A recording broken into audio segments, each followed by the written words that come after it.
Resipi ka uffatte mana fincaanii yeroo himtu akka gaaddisaa moo akka gaaddisee fayyadamtire lakkii soo akkuma gaaddiseetti teessee kaati. Uffata waan akkamii uffatti qoomtaa qofaa gonne uffattee deemti. Gaafa bashannana deemtu maaliin deemti? Harree yaabbattee bashannanti.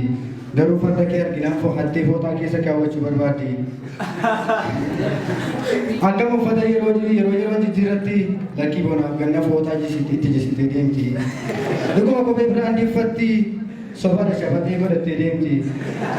Shabatee isheettoo kaalsiinii godhatti eeyyee poolisaatu sadarkaa gaafa Afrikaatti ciincaa malee.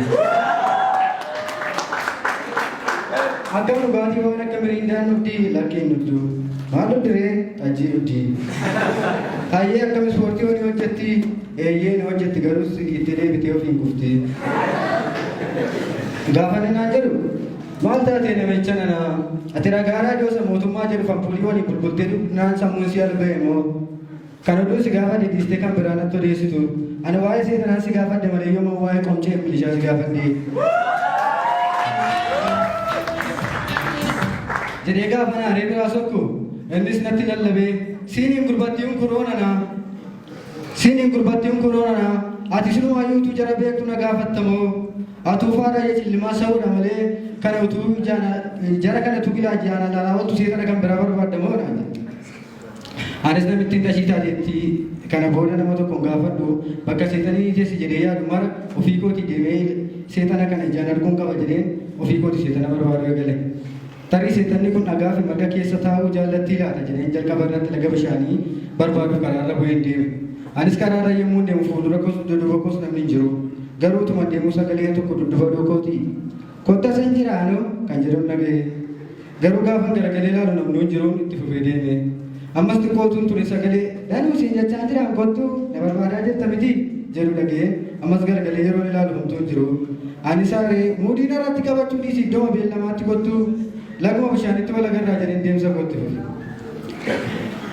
Yeroo laga bishaanii ga'u garuu wanta arge seetana osoo hin taane waan biraadha. Innis intala durbaa qalloo uffata miiccitu tokkon arge. Anis akkuma ishee argeen ni sobni kun ishee man barbaadudha. Ishee masila na waamaa turtedha.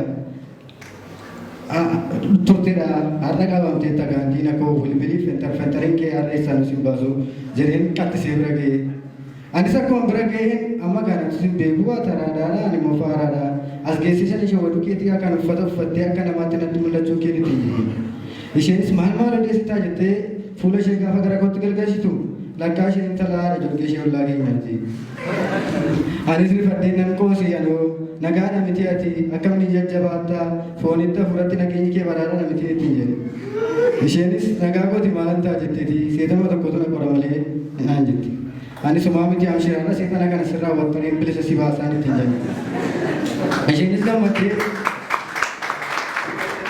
Isheenis gammaddee maaloo ifadhu narraa baasnee naan jetti.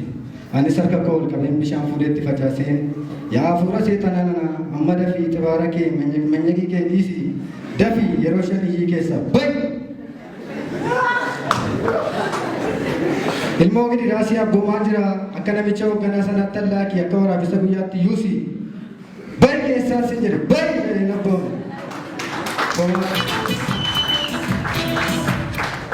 Homaana dhaga'uu diddee ammas dabalee wanta ittiin anaanii baatamoo ammas bishaan dabalee sitti naquun ittiin jedheen ammas dabalee bishaan itti naqee ammas na diddee anis aarii dhumarra ifadhee dadhabeen siin himsee tananana ati maaliif faaraa taatee anas faaraa goota maaliif na salphistaa bakka yoo ishee lakkisu jettes ana qaanessu keerra ishee keessaa beekottuu natti galii yoo natti galuu si dabbare ammoo sammuma koo eeguuf somiinaa fi deebii ishee matti galii ture tababbare dhageen sadumaan siifadhaa yoo wal dhageenya ta'e bari keessa jedhe yeroo nabbamu adan naqabadeen gadhiisi jettee iyya qoree keessa baasta.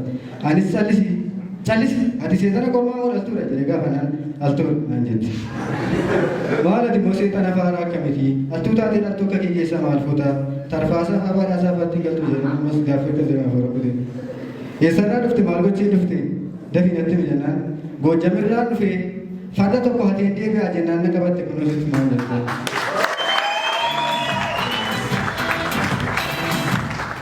Anis waraqaa eenyummaa qabdaa Goojjamee ta'uu kee kan ibsu yoo waraqaa eenyummaa qabdu ta'e ammoo qumxaaf shafatee kee natti agarsiisi dafi wanta timata bokkeen rakkoo isaatti walli sun hin jiru ilmoo kiriitii dhala qusannoof liqeen footaa keessa dhufte dafitatti jennaan mana dhaqeetti irraanfadhee dhufe gooftaa kanaan jedhu.